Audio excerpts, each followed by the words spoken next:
رسول الله. بسم الله الرحمن الرحیم. الحمد لله و الصلاة و السلام علی حبیبنا و مولانا رسول الله و علی آله و صحبه و من والاه. سلام و هزاران سلام و هزاران درود خدمت همه شما عزیزان، همه شما عزیزانی که تلاش دارید پیامبر اکرم صلی الله علیه و سلم و سنت رسول الله و راه و رسم زندگی سید الانبیا رو در زندگیتون داشته باشید. و ما کان الله لیعذبهم و انت فیهم. تا وقتی که توی پیامبر ما در میان این ملت و در میان این مردم هستی، امکان نداره که خداوند متعال این ملت ها رو و این مردم رو مورد عذاب و شکنجه قرار بده. عذاب رو انسان ها خودشون میسازن، انسان ها هستند. و ما کان الله لیعذبهم و انت فیهم. وقتی که انسان ها پیامبر رو، راه رسم درست زندگی رو در میان خودشون دارند، هرگز مورد عذاب قرار نمیگیرند. و ما این خداوند متعال به قومی و به هیچ ملتی ظلم نمیکنه، ولکن الناس انفسهم یظلمون. و اما این مردمن که خودشون به خودشون ظلم روا میدارند. ظلم سبب مصیبت ها، سبب بدبختی ها، ذلک بما کسبت ایدیکم. همه اینها خود انسان ها هستند. امروز میخواییم مبحث شهادت رو در سیرت رسول اکرم صلی الله علیه و سلم داشته باشیم که مقام و منزلت شهید چه هست. عزیزانی که وقتی برخی از مهتران و برخی از افراد رو خداوند متعال به مرحله شهادت میرسونه و اینها رو انتخاب میکنه. شهادت یک به اصطلاح جایزه بزرگی هست که به هر کسی داده نمیشه. هر کسی لیاقت شهادت رو نداره و این تصور ما که شهادت رو در میدانهای قتال و جنگ تقسیم میکنن هم هر کسی به اصطلاح تصور نادرستی است. تصور در واقعیت این هست که کدوم انسان به این مرحله و رتبه شهادت برسه که این شرافت شهادت رو داشته باشه. اون وقتی که خداوند متعال شهادت رو روی سینی طلایی حتی توی خونش میاره میرسونه. یعنی ما دیدیم که حضرت عمر بن خطاب در مسجد رسول الله صلی الله علیه و سلم و در امن ترین جای دنیا در مسجد نبی در محراب پیامبر اکرم صلی الله علیه و سلم توسط ابو لؤلؤ مجوسی لعین به شهادت میرسه. همینطور میبینیم که حضرت عثمان ذوالنورین روی قرآن کریم توسط اهل فتنه و فساد اخزاهم الله به شهادت میرسه. و همینطور میبینیم حضرت علی ابن ابی طالب توسط به اصطلاح اون خوارج روزگار و انسانهای بی عقل و بی منطق، انسانهایی که دین رو به مجموعه از قشور و یک سطحی دین رو به صورت سطحی فهمیدن توسط ابن ملجم مرادی کشته میشه و به شهادت میرسه. پس مقام شهید یک مقام بسیار بسیار والایی است. یعنی مقام شهید اولئک الذین انعم الله علیهم من النبیین و الصدیقین و الشهداء و الصالحین. خداوند متعال بزرگترین مقام هایی که انسان های صالح تمنا دارند با اونها همراه باشند و ما هر روز در نمازمون میگیم اهدنا الصراط المستقیم، خدای بار اله ما رو به راه راست هدایت کن، صراط الذین انعمت علیهم، صراط راه اونهایی که بر اونها نعمت خودت رو ارزانی داشتی. یعنی ما میخوایم از الله متعال که ما رو بیاره به راه صاحبان نعمت و به مقام صاحبان نعمت برسونه. مقام صاحبان نعمت رو خداوند متعال چنین معرفی میکنه. صاحبان نعمت کی هستند؟ اولئک الذین انعم الله علیهم من النبیین و صدیقین و شهداء و صالحین. پیامبران و صدیقان و شهیدان و صالحان. پیامبران، خب پیامبریت نبوت یک استفاء الهی است، یک مقام بزرگ بالایی است که خداوند متعال به برخی از بشر میده. خداوند متعال بندگان پیامبرانش رو خودش انتخاب میکنه. یک مقامی هست که با اون لیاقت به اون نمیرسی، مقام صدیقین، مقام تلاش و زحمت هست، تلاش و زحمتی که تو بیایی به مرحله‌ای برسی که بعد از نبوت جایگاه تو باشه.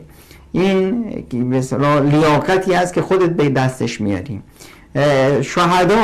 شهیدان هم انسانهایی هستند که به مقامی میرسند که خداوند متعال اونها رو به این شرف نائل میکنه، اما این مقام رو با لیاقت خودشون به دست میارن. و صالحان هم نیکانی هستند که به لیاقت خودشون و زحمت خودشون به این مرحله میرسن. این مراحل اصطفا و انتخاب بسیار والایی که نتیجه جهاد و تلاش توی عبد مؤمن هست، اینقدر پیش الله متعال عزیز هست که خداوند متعالی که پیامبرش رو به مرحله پیامبریت رسونده و انتخاب کرده از این مراحل دیگه محرومش نمیکنه. یعنی این رتبه های بعدی هم برای پیامبر اکرم صلی الله علیه و سلم تضمین شده بود. پیامبر از صدیقین بود، از صالحان بود، حالا از شهدا هم باید باشه. و تمنای پیامبر چنین بود. یکی از آرزوهای پیامبر در صحیح بخاری میخونیم که پیامبر اکرم صلی الله علیه و سلم میفرماید والذی نفسی بیده، قسم به آن که جان من در دستان اوست، لولا ان رجالا من المؤمنین لا تطلب انفسهم ان يتخلفوا عنی ولا اجد ما احملهم علیه ما تخلفت عن سریه تغزو فی سبیل الله. پیامبر رحمت، پیامبر شفقت دلش میسوزه برای مؤمنان. میگه اگر این نبود که در بین مؤمنان افرادی هستند که امکان نداره من برای یک غزوه‌ای، برای یک جهادی از مدینه خارج بشم مگر که اونها با جون دل میخوان که منو همراهی بکنن. در مؤمنان همه میخوان که همراه پیامبر باشند، هر جایی که پیامبر برای غزوه‌ای، برای جهادی میره اون مؤمنان باشند. اما در میان این مؤمنان افرادی هستند که توانایی خروج با پیامبر رو ندارن و امکاناتشون اجازه نمیده، صحت و سلامتی جسمانیشون اجازه نمیده. اینها اگر پیامبر به جایی بره و اینها رو نبره رو دقمر میشن. اینا تحمل ندارن که دوری پیامبر رو در جهاد پیامبر بره و اونها نباشن. این براشون بسیار سخته، بسیار دشوار هست که پیامبر از مدینه خارج بشه و اونها در رکاب پیامبر نشن. پیامبر میفرمایند که من رحمت به اونها، شفقتم برای اونها باعث شده که من برای هر غزوه‌ای که از مدینه خارج میشه نرم. و الا من آرزو داشتم در همه غزوهات مثلا شریک باشم. والذی نفسی بیده، و قسم به آن که جان من در دستان او و در اختیار اوست، لوددت انی اقتل فی سبیل الله ثم احیا ثم اقتل ثم احیا ثم اقتل ثم احیا ثم اقتل. آرزوی من محمد مصطفی، من پیامبر، منی که از جانب الله انتخاب شدم، من حبیب الله، آرزوی من اینه که در همه غزوه ها شریک بشم، شهید بشم، باز زنده بشم، باز شهید بشم، باز زنده بشم، باز شهید بشم. یعنی تمنای پیامبر اینه که به مرتبه شهادت برسه، اما نه یه بار بلکه یک بار پس از بارها و بارها. پیامبر میخواد بارها و بارها در مقام به این مقام برسه. و چرا اینها؟ لما یرا من المکرمه. در حدیث دیگر هست که پیامبر اکرم صلی الله علیه و سلم میفرماید ما احد يدخل الجنه يحب يرجع الى الدنيا وله ما على الارض من شيء الا شهید. هیچ کسی نیست که از این دنیا بره وارد بهشت بشه و باز تمنا کنه که برگرده تو دنیا. کسی بره وارد بهشت بشه و جایگاه های بهشت رو داشته باشه و در دنیا همه چی نداره، اما میخواد برگرده مگر شهید. آرزوش چیه؟ اتمنى ان یرجع الى الدنيا فیقتل 10 مرات. میخواد که بیاد دنیا زنده بشه، باز در راه الله شهید بشه، باز زنده بشه، باز شهید بشه، باز زنده بشه، باز شهید بشه، باز زنده بشه. 10 مرتبه میخواد که زنده بشه و شهید بشه. لما یرا من الکرامه، از اون کرامت و عزت و شرافتی که به عنوان شهید در نزد الله متعال میبینه، این جایگاه رو میخواد به دست بیاره. و ما در زمان پیامبر اکرم صلی الله علیه و سلم میدیدیم که افراد چقدر شوق شهادت دارن. برای این چیزی که میدونستن شهادت یعنی چی؟ یعنی در صحابه رسول اکرم در غزوه بدر است. این جوونی 16 سال بیشتر نداره، عمر ابن ابی وقاص، برادر سعد ابن ابی وقاص، خودش میره به اینهانی وارد مجاهدین میشه، میترسه که پیامبر ببیندش و برش گردونه که کوچیکی. برادرش سعد ابن ابی وقاص میاد که رسول الله این شوق شهادت داره، محرومش نکن، منعش نکن. که شمشیر رو میبندن و کمر شمشیر وقتی رو میره شمشیر به زمین غیر رو زمینه، شمشیر دراز این آقا این نوجوان کوتاه قد. برادر سعد بن ابی وقاص میاد و شمشیر رو درست براش میبنده. چرا این مشتاق شهادت هست، میدونه شهادت چه مقام بالایی است و میخواد که این به این شهادت برسه. پس عزیزان وقتی که عزیزانمون به رتبه شهادت میرسن نکنه که ما ناراحت بشیم، نکنه اشک بریزیم، باید شاد باشیم، اشک شادی برسیم که خداوند متعال از میان ما فریختگانی رو انتخاب کرد و اونها رو به شهادت، به مرتبه شهادت رسون. این روزها جامعه انسانی داغدار هست. عزیزی از عزیزان و جگرگوشه های این امت در هرات به شهادت رسید. عجب شهادتی. جناب شیخ حبیب الرحمن مجیب الرحمن انصاری بزرگوار، شیخ مجیب الرحمن میره از این دنیا، چه رفتنی. یعنی تصور بکنید که چقدر این فرد پیش الله متعال عزیز بود که خداوند متعال به مکرمه و کرامت این فرد 50 نفر دیگه رو به مقام شهادت میرسونه. افرادی که در رکاب ایشون هستن همه چون که در رکاب ایشون هستن این مقام شهادت به اونها داده میشه. بیش از 100 نفر دیگه زخمی میشن، 100 نفر دیگه طعم شهادت دهنشون گذاشته میشه و به عنوان شهیدان زنده میمونن تا این صحنه رو همیشه به دیگران منتقل کنن و این یادگار این صحنه باشن. صحنه ای که خداوند متعال به یکی از اولیاء الرحمن چنین مکرمه و چنین جایزه بزرگی رو ارزانی کرد. برای ما دوری شیخ مجیب و سایر عزیزان بسیار سخته و این طبیعت من توی انسان هست. ان العین لتدمع و ان القلب لیحزن و لا نقول الا ما یرضی ربنا. ما چشمامون اشکبار میشه، دلهامون خونبار میشه، جگرامون خون میشه، اما هیچی نمیگیم مگر اون چیزی که رضایت الله متعال و خوشنودی الله متعال درونه.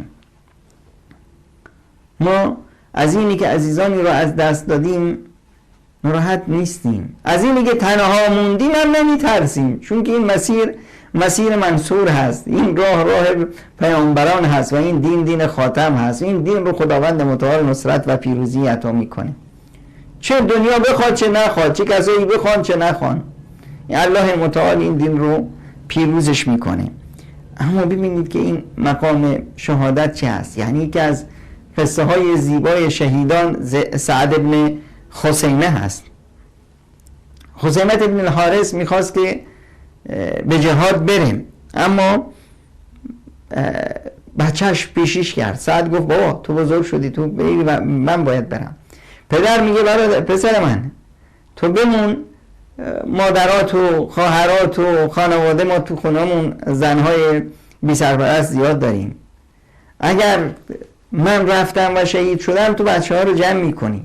میگه پدرم اون کسی که نان دهد، اون کسی که دندان دهد نان دهد. این زنها رو خدایی دارن که اینها رو خواهد داشت. و پدرم به خدا دنیا اگر تمام دنیا، در به خدا قسم اگر تمام دنیا می بود من تو رو، همه دنیا رو به تو می بخشیدم و ایثار می کردم، اما قضیه آخرته، قضیه بهشته. تو بهشت من نمیتونم ایثار بکنم، اجازه بده که من برم. و سعد میره و پدر میمونه به خاطر اون نگهداری خانواده و بسیار افرادی که تو خانواده هستن. و سعد جام شهادت رو به سر میکشیم. وقتی که خبر به پدر میرسه میگه الله والله لقد فاز بها دونی. وای وای بر من، وای ویلا بر من، افسوس بر من که پسرم این مقام رو برد، من بیچاره موندم.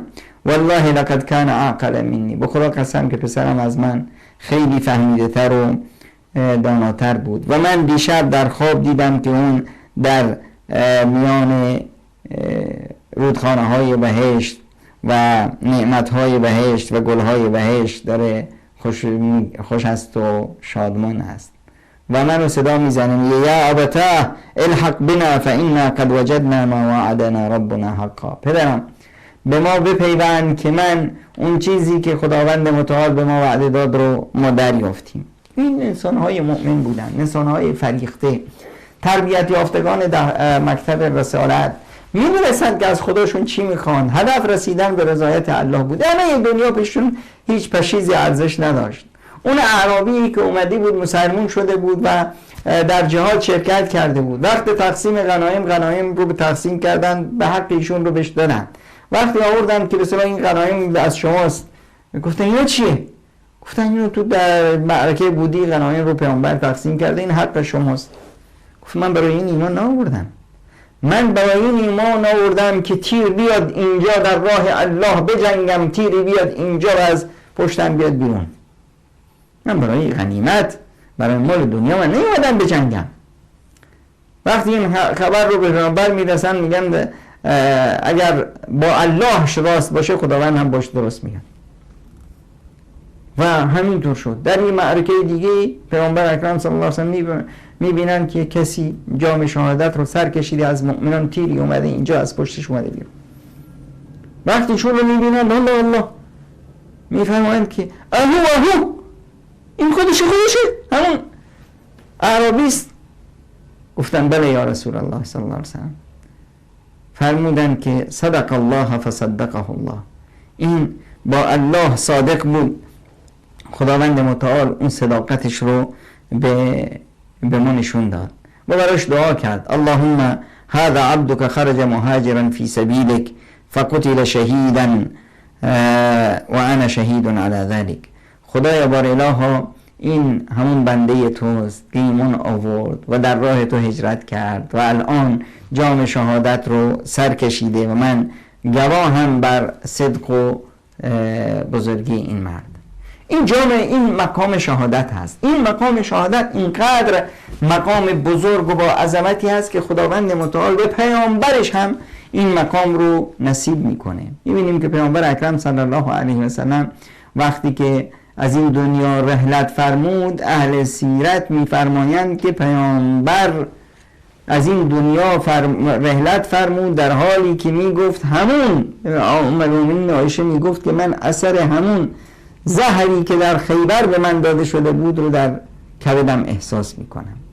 یعنی خداوند متعال همون زهری رو که پیامبر داده بودند یهودیان خیبر، این زهر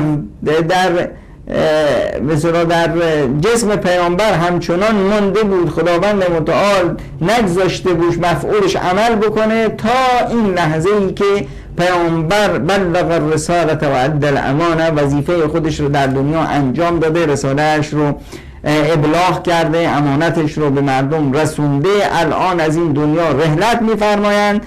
خداوند متعال این قضیه رو براش حل کرده که از این دنیا میرن در حالی که با همون سم دارن میرن، یعنی به مقام شهادت نائل بشن. یعنی این مقام قدر بزرگه که خداوند متعال پیامبرش رو به سلام به این مقام میرسونه. به مقام شهادت یک مقام اختیار هست، مقامی هست که خداوند متعال من و تو رو میخواد که به اون مرحله برسیم و لیاقت خودمون رو نشان بدیم. ولیعلم الله الذین آمنوا ویتخذ منکم شهداء، ولیعلم الله الذین آمنوا ویتخذ منکم شهداء، تا که ما برای خداوند متعال نشون بدیم ایمانمون رو، تا خداوند متعال از میان ما شهیدان رو انتخاب بکنه. این مقام شهادت یک مقام بسیار بالایی است، مقامی است که هر کس لیاقتش رو نداره. وقتی که من و توی مؤمن لیاقت مقام شهادت رو به دست بیاریم، اون وقتی که دیگه هیچ چیزی بالاتر از این فضیلت و از این مکرمه پیش ما نیست که ما رو خداوند متعال به مرحله شهادت برسونه. مرحله شهادت یه مرحله بسیار والایی است. للشهید عند الله 6 خصال. شهید در نزد الله متعال 6 ویژگی رو بهش داده میشه. 6 ویژگی خاص شهید هست. اولینش اینه که یغفر له من اول دفعه، همینی که به زمین افتاد، همینی که ضربه‌ای بهش زده شد، همینی که قطره‌ای از خونش چکید، تمام گناهانش رو خداوند متعال میبخشه. همه لغزش ها و همه زلت ها و همه کوتاهیاش رو خداوند میبخشه. و یرا مقعده من الجنه، همون لحظه جایگاهش رو تو بهشت میبینه. شما میبینید خیلی از شهیدان و عزیزان در بدترین صحنه های جنگ و نبرد جام شهادت رو سر میکشند، در حالی که بدترین شکنجه ها به اونها وارد شده. ما میبینی که در اون لحظه میخندن، لبخند بر لبانمون هست. نشان مرد مؤمن با تو گویم که چون مرگ آید تبسم بر لب اوست. اونطور که اقبال لاهوری میگه. پس این مؤمنی که خندان میمیره. چرا خندان میمیره؟ همینه، یرا مقعده من النار، به مقعدش رو، جایگاهش رو، مسکنش رو در بهشت میبینه. یرا مقعده من الجنه، جایگاهش تو بهشت رو میبینه. و نقطه سوم یجار من عذاب القبر، خداوند متعال از عذاب قبر اون رو نجات میده. شهید عذاب قبر نداره. شهید اصلا زندگی قبرش، زندگی برزخش با دیگران کاملا متفاوت هست. خداوند متعال در وصف شهید چی میگه؟ در سوره آل عمران ما میخونیم که خداوند متعال میفرماید ولا تحسبن الذين قتلوا في سبيل الله امواتا بل احياء عند ربهم يرزقون. اصلا گمان نبرید، ولا تحسبن الذين قتلوا في سبيل الله امواتا، اصلا گمان نبرید، تصور نکنید، اصلا این رو از ذهنتون بذارید بیرون که گمان کنید که کسی که در راه خدا کشته میشه اینا مردن. نه، اینا مرده نیستن، شهیدان زندن. زندگی شهیدان یک چیز دیگه است، در عقل و منطق ما نمی گنجه، در یک عالم دیگه است. شهید یک حال و هوای دیگه ای داره. بل احیاء عند ربهم یرزقون، اینها زندن با قوانین عند الله بودن. یک قوانین دیگه است، قوانینی است که خارج از تصور من و توی هست در این به اصطلاح محدوده زندگی دنیا. نه، بل احیاء عند ربهم یرزقون، اینا زنده اند پیش پروردگارشون، خداوند متعال به اونها روزی هاشون رو میده. فرحین بما آتاهم الله من فضله، او شادند و خوشحالند از اون چیزی که خداوند متعال به اونها ارزانی داشته. و یستبشرون بالذین لم یلحقوا من بعدهم الا خوف علیهم ولا هم یحزنون، و آرزو دارند اونایی که بعد از اینها هستند، از مؤمنانی که بعد از اونها میان که ترس و واهمه اونا رو نداره، مطمئنن بر این مؤمنانی که راه اونها رو دارند ادامه میدن. یستبشرون بنعمت من الله و فضل و ان الله لا یضیع اجر المؤمنین، اینو میدونن که اجر مؤمنان ضایع نمیشه و اونها شادن به نعمتهای الله متعال و فضل الله متعال بر این مؤمنان. این مقام شهید هست. با اولین قطره خونش گناهانش بخشیده میشن، جایگاهش رو تو بهشت میبینی و از عذاب قبر نجات پیدا میکنه. و یأمن من الفزع الاکبر، در روز قیامت از اون لحظه بسیار وحشتناک فزع اکبر که همه ترس و وحشت و واهمه، بزرگترین ترس و وحشت و واهمه، اینها در آرامش خاطر هستند، هیچ ترس و واهمه ای ندارن. و یوضع علی رأسه تاج الوقار، تاج وقار رو خداوند متعال بر سر شهیدان میگذاره. این تاج وقار در تصور من و توی بشر نیست. هر چیزی که در تصورت بیاد تاج وقار از اون بهتره. همین بس که در توصیف اون اومده که الیاقوت منها خیر من الدنیا و ما فیها، یک مهره یاقوت، یک یاقوت درخشان این تاج که پر از یاقوت است، یه دونش از تمام دنیا و هر آنچه در دنیا هست با ارزشتر است. و شهید یزوج 72 زوجة من حور العین، از همسران حور العین خداوند متعال 72 همسر رو به اون میده و یشفع فی 70 من اقاربه و اینقدر پیش الله عزیزه که شهید میتونه شفاعت کنه در حد 70 تن از خویشاونده و عزیزاش. این مقام شهیده، مقام بالای شهید، مقامی که دیگه اصلا تصور اون چقدر مقام شهید بلنده، چقدر شهید پیش الله متعال عزیزه. این شهیده، شهیدی که خداوند متعال انتخابش میکنه. و من یطع الله و الرسول فاولئک مع الذین انعم الله علیهم من النبیین والصدیقین والشهداء والصالحین و حسن اولئک رفیقا. بهترین رفاقت کدومه؟ بهترین رفاقت مال اونهایی که اطاعت و فرمانبرداری دارند از الله و رسولش، اونهایی که خداوند متعال به اونها نعمتها میده و اونها رو همراه پیامبران و صدیقان و شهیدان و صالحان حشر میکنه. این مقام بسیار بالا رو همه صحابه تمنا داشتن. در هر چیزی صحابه چیزی به نام عذر برای بسیار در مسیرش رسیدن به شهادت رو قبول نداشتن. یکی از پیرمردی است، حنظله ابن عمرو بن الجموح. عمرو بن الجموح یکی از پیرمردای سالخورده بیمار لنگ است، پاش لنگه، لنگان راه میره، پیرمردی هست. وقتی که ندای جهاد اومد رفته لباس نظامیشو پوشیده، اسبشو رو گرفته، بچه‌هاش پریدن پدر کجا؟ من میرم، میخوام برم بهشت، میخوام برم جهاد. شاید که خداوند متعال این لیاقت رو به من بده و جام شهادت سرکشم. فرزنداش میگن بابا جان تو چرا؟ آخه ما میریم تو در خونه بمون، تو معذوری. تو دعوا میکنه با بچه‌هاش، میره پیش پیامبر شکایتشون میکنه. یا رسول الله من پیرمرد میخوام با این پای لنگم تو بهشت را برم، اینا نمیذارن منو. پیامبر اکرم صلی الله علیه و سلم شفاعتش میکنه پیش بچه‌اش که بذارید پیرمرد رو اذیتش نکنید، بذارید اگر میخواد جام شاید خداوند متعال این شرافت رو بهش بده، این مقام رو بهش بده. آرزوش اینه که با پای لنگش در زمین میگه لأطعن ارض الجنة بقدمی بعرجتی هذه، با همین پای لنگم میخوام که وارد بهشت بشم.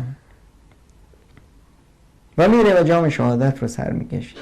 یا اون حنظله ابن ابی عامر. ابو عامر این مرد فاسق فاجر پسری داره به نام حنظله مؤمن. ابو عامر فاسق، ابو عامری که با اسلام جنگید. این فرد خداوند متعال یخرج الحی من المیت، از اون کوردل مردس خداوند متعال این انسان مؤمن و فریخته رو انتخاب میکنه. حنظله میاد ازدواج میکنه با جمیله. جمیله کیه؟ جمیله دختر سرکرده منافقان هست. یعنی عبدالله ابن ابی ابن سلول سرکرده منافقان یک انسان کوردل اهل نفاق هست. خداوند متعال از این مرده یک دختر زنده فریخته اهل ایمان جمیله رو به دنیا میاره. جمیله با حنظله ازدواج میکنن، دو تا مؤمن، دو تا اهل ایمان از دو خانواده فسق و عصیان. اینا میان ازدواج میکنن و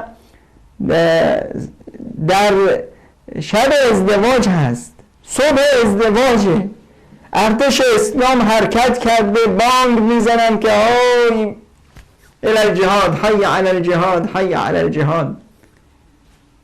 و حنظله بلند میشه میره به سوی جهاد، نمیخواد که تأخیر کنه. با همسرش بوده، فرصت دیر به احساس میکنه تا من برم غسل بکنم دیرم میشه. حی علی الجهاد، ندای لبیک جهاد، میگه لبیک، از خونش بیرون میشه، اسبش و شمشیرش رو گرفته میتازه به سوی احد. در احد حنظله شهید میشه، جام شهادت رو سر میکشه. پیامبر اکرم صلی الله علیه وسلم یک صحنه بسیار عجیبی رو میبینن. فرشتگان اومدن در بلنده دارن حنظله رو غسلش میدن، عجب است هیچ کسی در اینجا توسط فرشتگان غسل داده نمیشه، اصلا شهید بدون غسل دفن میشه. چه خبره که فرشتگان اومدن حنظله رو غسلش میدن؟ که بپرسید این حکایتش چیه؟ از خانمش بپرسید، سر شاید پیش ایشون باشه.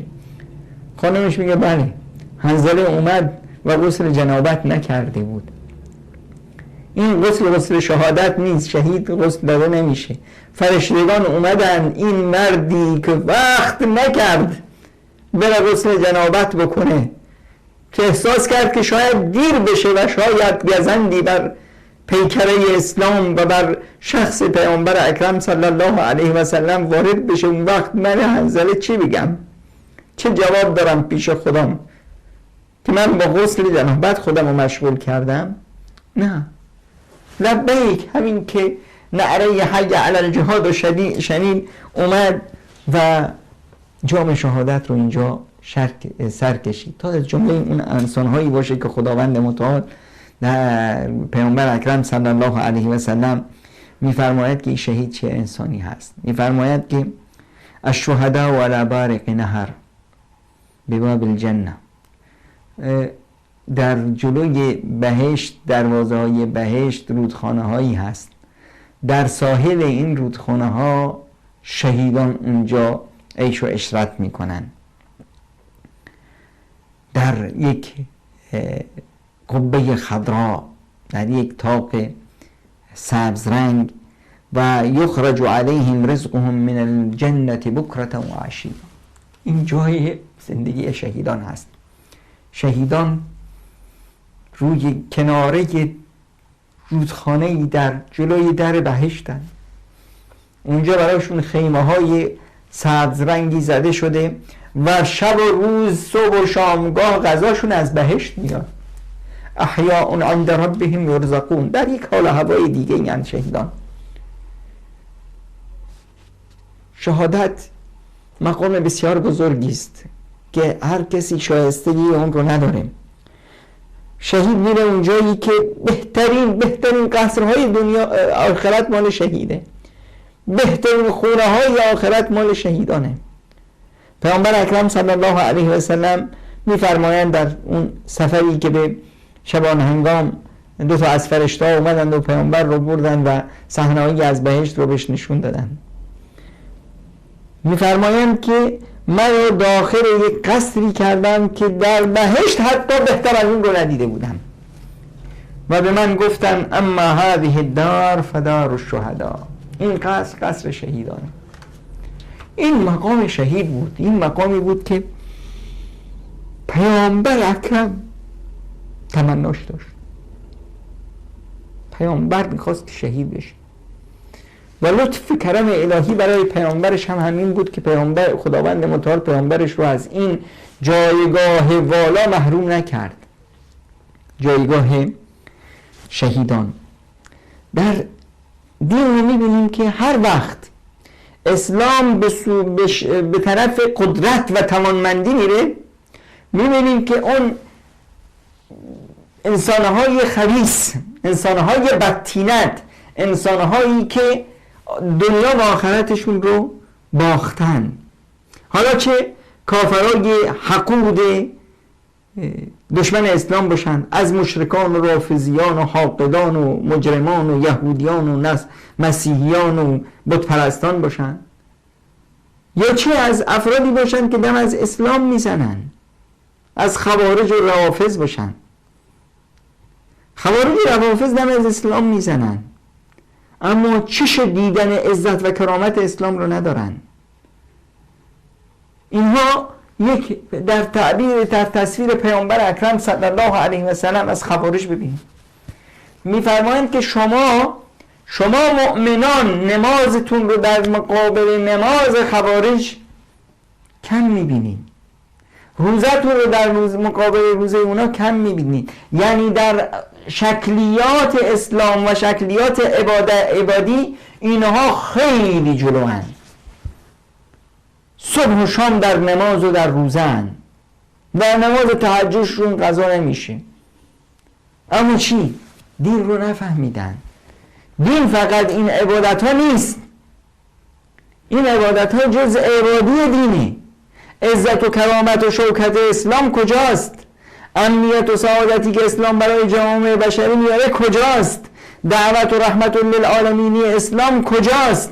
این راهکار پیامبر برای بنای یک تمدن و هیبت و قوت دولت اسلام کجاست؟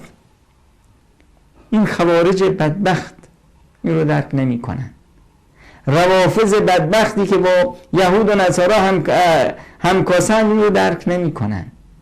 اینو میان چیکار میکنن؟ ضربه میزنن به اسلام. یمرقون من السهم کما تمرق الرمی من السهم. از اسلام همون طوری که یک تیر از کمان به همون سرعتی که تیر از کمان بیرون میشه، اینها از دین بیرون میرن. اینا چیزی از دین ندارن. با این نماز و روزهشون اینا دیندار نیستن. اینها هستن که انسانها رو میکشن. اینها هستن که جامعه انسان رو رتبه میزنن. بدترین به اصطلاح خیانت رو اینها میکنن وقتی میکنن که حتی جرأت جنگ تن به تن با اسلام رو ندارن. شیوه جنگشون و شیوهشون شیوه خیانت هست. چقدر از یاران پیامبر به شهادت رسیدن توسط همین خائنان. خیانت ها بیشترین افرادی که از صحابه به شهادت رسیدن در یک جا همینایی بودن که توسط خائنین کشته شدن. ما چند مورد از خیانت های چنینی رو داریم. مثلا در حادثه رجیع، در حادثه رجیع بعضی از قبایل میان پیش پیامبر اکرم صلی الله علیه و سلم که ما مسلمان شدیم و اینو همش بعد از چه؟ بعد از احد، یعنی بعد از اینی که دولت اسلام در بدر شوکت و شهامتش رو نجات داد و نشون داد و دولت اسلام در حال شکل گیری بود. در احد یک ضربه مهلکی و صحابه به کفار وارد کردن. بعد از اون فرار کردن. بعد خواستن که انتقام بگیرن در حمراء الاسد. اینجا پیامبر و یاران اومدن. دشمن فرار کرد. دشمن ضربه ای زد به پیکر اسلام. 70 نفر از یاران رسول اکرم صلی الله علیه و سلم در احد جلوی چشمان پیامبر جام شهادت رو سر کشیدن. ضربه بسیار سنگین بود، اما باز هم شوکت اسلام همچنان برپا بود. دشمنان و منافقان و اهل فساد این وضعیت رو می‌دیدن به طمع افتادن که شاید بتونن ضربه کاری بر پیکر اسلام وارد کنن و نگذارن مسلمان ها صاحب شوکت و عزت و کرامت باشن. اومدن و پیش پیامبر و ادعا کردند که مسلمان شدیم. برخی از قبایل عزل و قاره و از پیامبر خواستند که برخی از دعوتگران اهل قرآن رو برای هدایت اونها و دعوت در اون مناطق اونها بفرست. پیامبر اکرم صلی الله علیه و سلم گروهی رو آماده کردن به رهبری عاصم ابن ثابت رضی الله عنه و اینها رو فرستادن برای برای دعوت در این مناطق. اما دشمن کوردل افرادی رو انتخاب کرده بود 100 تا تیرانداز و اومدن این عزیزان رو محاصره کردن. در این محاصره جنگ صورت گرفت. همه عزیزان شهید شدن معدا 2 نفر. عاصم رهبر فریق شهید شد بعد از جنگ بسیار سختی. اما عاصم کرامتی رو خداوند متعال براش گذاشته بود، برای این انسانی که با خداش عهد و پیمان بسته بود که هرگز دست به یک مشرکی نزنه و هرگز اجازه نده که مشرکی هم به اون دست بزنه.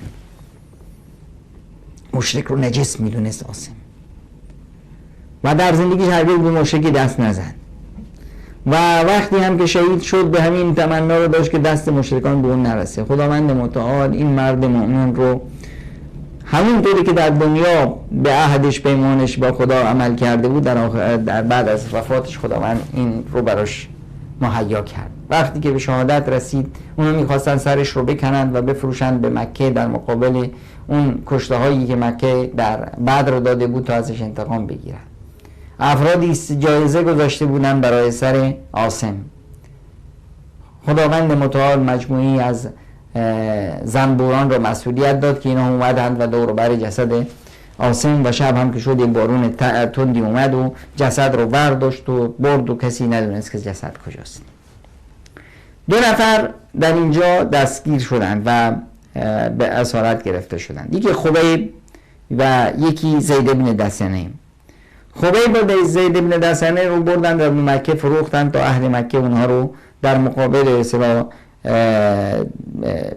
کشته هاشون در مردارهاشون در بدر اونها رو سر بزنن و خبیب رو بردن و اونجا هم مثلا موند و بعد خواستن اعدامش بکنن در مقابل اون افرادی که خبیب اونها رو در بدر به هلاکت رسونده بود و خبیب اونجا 2 رکعت نماز خوند و دعا کرد اللهم احصهم عددا واقتلهم بددا ولا تبق منهم احدا. خداوند بار الها اینها رو تک تک شمارششون کن و تک تک اینها رو بکش و کسی از اینها رو باقی نگذار. و این 2 تا مثلا شهید هم جام شهادت رو سر کشیدن. خبیب و زید اونهایی هستند که ابو سفیان اومد به اونها گفت که آیا شما نمیخواهید که آرزو ندارید که شما رو رها کنیم و در مقابل شما ما پیامبر رو اینجا می بود که گردنش رو میزدیم؟ هر دو میگفتند که به خدا سوگند من اینقدر برام قابل تحمل نیست که من آزاد باشم در میان خانواده‌ام و زن و بچه‌ام در امنیت کامل و یک خاری به پای پیامبر بره. من اینو هم تحمل نمی کنم، جونم میدم و اجازه نمیدم یک خاری به پای پیامبر بره. امنیت و آسایشم رو فدای پیامبر میکنم. اون بود که ابو سفیان دیوانه شده بود، سرداران قریش دیوانه شده بودن و میگفتن به خدا سوگند ما هیچ کسی رو، هیچ پادشاهی رو، هیچ سروری رو، هیچ رهبری رو ندیدیم که یارانش اونقدر شیفته اون باشن و اینقدر جانفشایی داشته باشن برای اون مثل یاران محمد مصطفی. 7 تا از بهترین یاران رسول اکرم صلی الله علیه وسلم از اهل قرآن و ایمان در همچنین صحنه‌ای جام شهادت سر میکشن به حالت خیانت از بزدلان. اگر واقعا اینها مردانگی میداشتن میومدن جنگ میکردن با مؤمنان تا ببینن که اهل ایمان چطور شجاعت و دلیری نشون میدن. بعدش از جمله حالتهایی که به اصطلاح به پیامبر و یاران ضربه های مهلکی وارد شد از سوی منافقان و کوردلان و دشمنان اسلام، بزدلان، حادثه بئر معونه است. در بئر معونه یک آقایی بود به نام ملاعب السنه برا عامر ابن مالک. این اومد و پیامبر ایشون رو دعوت کردن به اسلام و آدم خوش اخلاق و خوش برخوردی بود و از اسلام خوشش اومد، اما جرأت ایمان آوردن رو نداشت. برای کدخدایی بود، نیاز بود که یک بستری قبل از اون ایجاد بشه تا کدخداییش رو از دست نده. از پیامبر خواست که مجموعی از اهل قرآن و حافظان قرآن رو بفرسته با ایشون به طرف نجد تا در اون منطقه دعوت کنند و مردم به طرف اسلام بیان. پیامبر اکرم صلی الله علیه وسلم از خیانت هایی که و پیش‌زمینه های قبلی که با نجد داشت گفت که من میترسم که اهل نجد خیانت کنن و گزندی به اصحابم وارد بشه. ایشون گفتن که اینا در پناه منند، من اینها رو در پناه به اصطلاح سیاسی خودم قرار میدم و کسی به اصطلاح روی حرف من حرفی نداره. پیامبر اکرم صلی الله علیه و سلم 70 نفر از بهترین قاریان و در روایتی 40 نفر رو فرستادن با ایشون. این افراد رفتند و به اصطلاح اینها خیانت شد و اینها جام شهادت رو سر کشیدن. از جمله افرادی که به اصطلاح در این میان قصهش اومده به اصطلاح عامر ابن طفیل هست. عامر ابن طفیل رئیس این گروه که خود پیامبر اکرم صلی الله علیه و سلم فرستاده بود حرام ابن ملحان بود. حرام ابن ملحان عامر ابن طفیل رو فرستاد پیش سرکرده دشمن با نامه پیامبر که اون رو دعوتش بکنه که ما اومدیم برای دعوت و برای جنگ نیومدیم با کسی کاری نداریم، ما به صورت دعوت خودمون رو به پیش میبریم. در همین اثنا این ظالم مستبدی که از خائنان رو از سربازانش دستور داده بود که از پشت به این پیک مسلمانا خنجر بزنند. وقتی که بهشون خنجر زد و خونش این بر اون بر پخش شد و خودش رو دید و خنجرش رو دید که از سینه‌اش اومده بیرون، داد کشید فزت و رب الکعبه، قسم به پروردگار کعبه که من پیروز شدم، من رستگار شدم. اون حتی همین حرفش باعث شد که این افرادی که دور بر اینا بودن که بابا این کشته شد، چطور میگه که من پیروز شدم، من رستگار شدم؟ رستگاری چی؟ تو مردی برای همیشه حذف شدی. همین قاتل بعدها به خاطر همین حرف ایمان آورد، رفت جستجو کرد که اینا چه ملتی هن؟ من کشتمش، بعد میگه که من پیروز شدم، من رستگار شدم. چه رستگاری، چه پیروزی؟ این صحابه رسول بودن، اینجوری تربیت شدن. در این بئر معونه 70 نفر از بهترین قاریان قرآن، از حافظان قرآن، از مؤمنانی که تمام زندگیشون برای الله بود، صبح تا شب اینها میرفتن هیزم جمع میکردن، میفرختن، میفروختن، پولی که در می آوردن به اصحاب علوی دانشجو آموزا و دانشجوی جامعه اهل سنت، اهل صفه مطرح میکردن، انفاق میکردن برای رشد علم و ساختن مثلا دانش. این افراد فریخته 70 تاشون یه جا درو میشن. این برای پیامبر بسیار سخت بود. پیامبر 1 ماه آزگار نشست و بعد در نماز فجر قنوت میخوند و دعا میکرد، لعن و نفرین میکرد بر رعل و زکوان و لحیان و عصیم.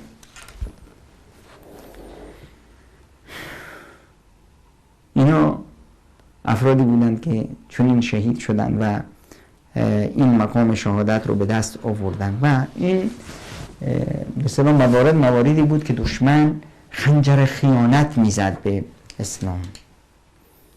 اینا همین ظالمان و مستبدان هستند، همین خوارج، همین روافض، همینایی که خودشون رو میخزونن به زورزوری، میخوان که خودشون رو در فضای اسلام جلوه بدن تا در همین فضا کشتارگاه هایی رو درست کنن برای مسلمان ها، تا نکنه که اسلام بر مسند قدرت و سیادت برسه. این مؤمنان اولیه چنین بودند و چنین جلوی پیامبر جام شهادت سر کشیدند.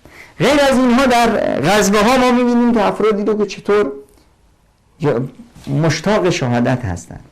در غزوه بدر 14 نفر از یاران پیامبر صلی الله علیه وسلم شهید میشن و از بین اینها عبیده بن الحارث هست. عبیده بن الحارث 63 سال عمرش داره، از پیامبر از نظر عمری بیشتره و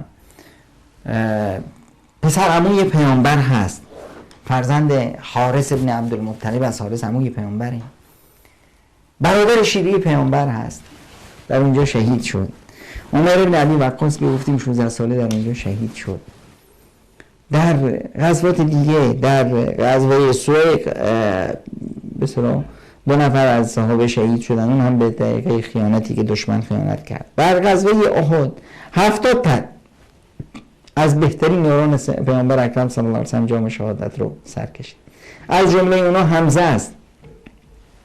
حمزه عموی پیامبر، حمزه کسی که وقتی که ایمان آورد و اون و عمر یک شوکت و عزتی رو به جامعه اسلامی هدیه کردن. حمزه کسی که پیامبر اون رو سید الشهدا معرفی میکنه و همچنین از جمله افرادی که اونجا شهید شدن عبدالله ابن جحش هست.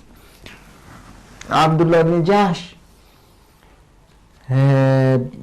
برادر زینب بنت جحش ام المؤمنین هست، یعنی عبدالله ابن جحش پسر عمه پیامبره، مثل برادر برای پیامبرش.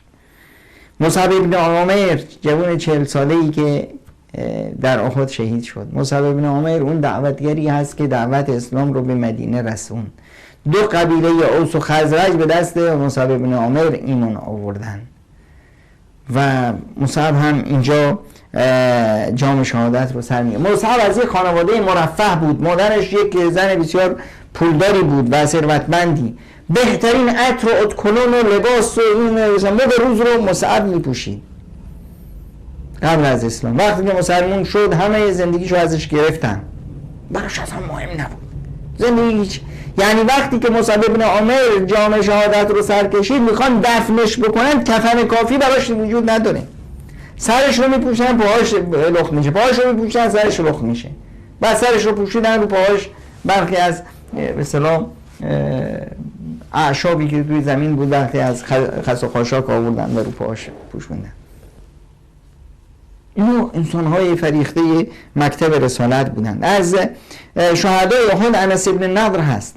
انس بن نضر مثلا عموی انس بن مالک هست. انس بن مالک اون کسی که از 7 سالگی تا 17 سالگی در خونه پیامبر خدمت میکرد. انس بن نضر یک تاجر بود. وقتی اومد در سفر بود، وقتی مردم رفته بودن احد، وقتی اومد همینجور وسایلشو گذاشت و اومد خودشو به احد رسوند و اونجا در اون معرکه شرکت کرد و داد میزد که من دارم بوی خوش بهشت و از طرف احد احساس میکنم و جنگ بسیار قوی رو مدیریت کرد و در نهایت جام شهادت رو سر کشید. و از جمله افرادی که در احد شهید شدن خارجة بن زید خزرجی بود. خارجة بن زید همون بود که پیامبر بین اون و ابوبکر پیمان برادری رو بستن به سلام. و خارجه در عقبه بودن، در بدر بودن. از جمله شهیدان سعد بن ربیعه، این که از خداهای خزرج و نقیب پیامبر هست در بیعت عقبه. و زکوان ابن عبدقیس هم در عقبه بود، هم بدریه. و اسعد ابن زراره و زکوان ابن عبدقیس، اینها اولین کسایی بودن که اسلام رو وارد مدینه کردن. مدینه در واقع به زحمت‌های اینها و بعد از اینها مصعب ابن عمر که به اینها ملحق شد به اصطلاح ایمان آورد.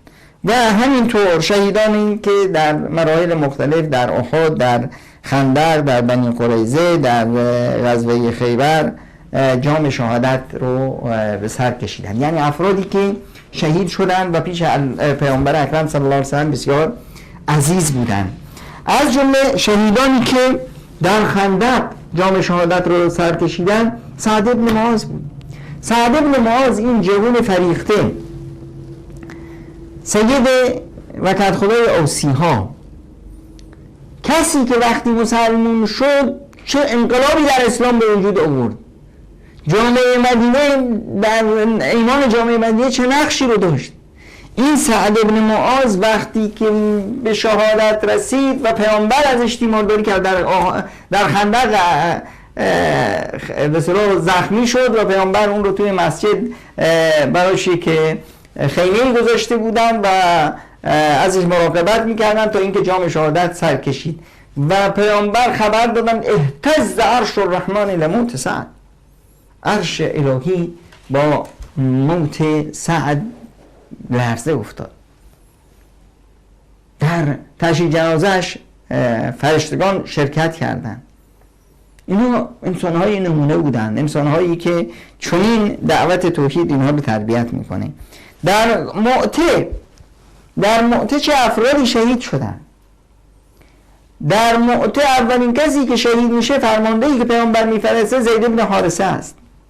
زید بن حارثه کسی است که تا دیروز بهش میگفتن زید بن محمد، پسرخوانده پیامبر بود تا وقتی که خداوند متعال در سوره احزاب قضیه تبنی رو برداشت. تا اون لحظه زید فرزند پیامبر شناخته میشد. زید بن حارثه اولین کسی که پیامبر اون رو به عنوان رهبر معته انتخاب میکنه. بعد از اون رهبریت رو جعفر میگه. جعفر ابن ابی طالب برادر علی پسرعموی پیامبر، جعفر عزیزی که هجرت کرده بود به حبشه بعد به مدینه، صاحب هجرتین. این جعفری که خیلی شبیه خود پیامبر بود. جعفر در معته شهید میشه. بعد از ایشون عبدالله ابن رواحه شاعر اسلام. عبدالله ابن رواحه اون انسانی است که در عقبه بود، در قبل از اینی که اسلام به طرف مدینه حرکت کنه. در بدر بود، در احد بود، در خندق بود، در حدیبیه بود، در عمره القضا بود، در همه جهاد و تلاش‌هایی که پیامبر داشتن عبدالله ابن رواحه باید باشه. شاعر اسلام هست، بوق اسلامه، رسانه دین هست. ایشون هم اینجا در موقع جام شهادت رو سر کشیدن. خودمون تصور بکنیم که این صحنه برای پیامبر اکرم صلی الله علیه و سلم چقدر سخت. در احد 70 نفر از یارانش جلوی چشمش به شهادت میرسن. در موقع بهترین سردارانش اونجا به شهادت میرسن. در غزوه حنین 6 نفر شهید میشن، در طائف 13 نفر شهید میشن، در غزوه قابه 3 نفر شهید میشن، در خیبر 19 نفر شهید میشن و در بنی قریظه 2 نفر شهید میشن و همینطور. میبینیم که جلوی چشمان و دیدگان پیامبر چه عزیزانی که پیش پیامبر چقدر عزیزن، اینها جام شهادت رو سر میکشن. اینه معامله من و توی مؤمن، داد و ستد من و توی مؤمن با الله. این الله اشترى من المؤمنین انفسهم و اموالهم بان لهم الجنه. خداوند متعال از مؤمنان مالها و جانهای اونها رو خریده تا در مقابل مالها و جانهای اونها به اونها بهشت بده. یقاتلون فی سبیل الله فیقتلون و یقتلون. در راه الله قتال میکنن، جهاد میکنن، میکشن دشمن ستمگر رو، به درک واصلش میکنن و خودشون هم جام شهادت رو سر میکشن. وعدا علیه حقا فی التورات والانجیل والقرآن. این وعده الهی است برای اینها. در همه کتاب‌های آسمونی این نبرد حق و باطل بوده. همه پیامبران در رکاب حق با باطل جنگیدن. همه صحابه و یاران پیامبران در رکاب پیامبران بودن و با باطل و طغیان جنگیدن. و من اوفا بعهده من الله. هیچ کسی نیست که عهدش به عهدش وفادار باشه مثل الله متعال. فاستبشروا ببایعکم الذی بایعتم به و ذلک هو الفوز العظیم. پس بشرا شما رو، شادمانی شما رو، مژده شما رو با این داد و ستدی که با الله متعال انجام میدید و خداوند متعال شما رو اینطور میبخشه و به این مقام ها میرسونه. مقام شهید بسیار مقام بالایی است. یعنی یکی از افرادی که جام شهادت رو سر کشید در احد عبدالله هست، عبدالله ابو جابر. جابر پسرش بعداً یه روز پیامبر اکرم صلی الله علیه و سلم جابر رو دیدن که پژمرده، ناراحت. جابر جان چیت شده؟ چرا همچین تو خودی پکری؟ گفتن یا رسول الله پدرم در احد شهید شد و فرزندان و دختران زیادی رو برای من گذاشته و قرض و قرضه های زیادی که رو من هست. پیامبر اکرم صلی الله علیه و سلم به جابر گفتن جابر جان به تو مژده ندم که چطور خداوند متعال با پدرت برخورد کرد؟ گفت بلا یا رسول الله. فرمودن که خداوند متعال با هیچ انسانی سخن نگفته مگر از پشت حجاب، مگر با پدرتون زندهش کرده و رو به رو بهش گفته که ای بنده من آرزو بکن چی میخوای. پدرت میدونی از خدا چه خواست؟ پدرت از خدا خواست که خداوند متعال اون رو زنده کنه، برگرده به روی زمین و دوباره در راه الله جام شهادت سر کشه. خداوند متعال بهش گفت که انه قد سبق منی انهم الیها لا یرجعون. من قبلا این قانون رو گذاشتم که انسان هایی که میمیرن دوباره بر نمیگردن به دنیا، مسیر ادامه میده. پس گفت که چیز دیگه تمنا بکنم. گفت که پس ای الله فابلغ من ورایی. خدای بار الها به بازماندگان من خبر بده که من در چه حالی هستم تا نگران نباشن، تا به سوی من بیان. اینجا بود که خداوند متعال این آیه را نازل کرد ولا تحسبن الذين قتلوا في سبيل الله امواتا بل احیاء عند ربهم يرزقون فرحين بما آتاهم الله من فضله ويستبشرون بالذين لم يلحقوا بهم من خلفهم ألا خوف عليهم ولا هم يحزنون يستبشرون بنعمة من الله وفضل وأن الله لا يضيع أجر المؤمنين. خداوند متعال اجر و تلاش مؤمنان رو ضایع نمیکنه و گمان نبرید اونهایی که در راه الله جام شهادت سر کشیدن مرده اند بلکه زنده اند در پیش الله متعال روزیشون رو میگیرند و شادند و خوشحال از اون نعمتهایی که خداوند متعال به اونها ارزانی داده و مژده میدن و شادند وقتی که میبینند چه چیزهایی رو خداوند متعال برای بازماندگان اونها انتخاب کرده و آرزو دارند که بازماندگانشون دیگه ترس و واهمه‌ای نداشته باشن و مژده الهی رو دریافت کنن. شهید جایگاه خاص رو داره. پس بیاییم از الله متعال بخواهیم که اللهم بار الها ما رو به لیاقت شهادت برسون و جام شیرین شهادت رو به ما نصیب بگردان. عزیزان شهادت لیاقت هست. لیاقت شهادت رو به دست بیاریم تا خداوند متعال از باب لطف و کرمش بر ما منت بگذاره و ما رو از جمله شهیدان قرار بده. اللهم ارزقنا الشهادت بعد طول عمر.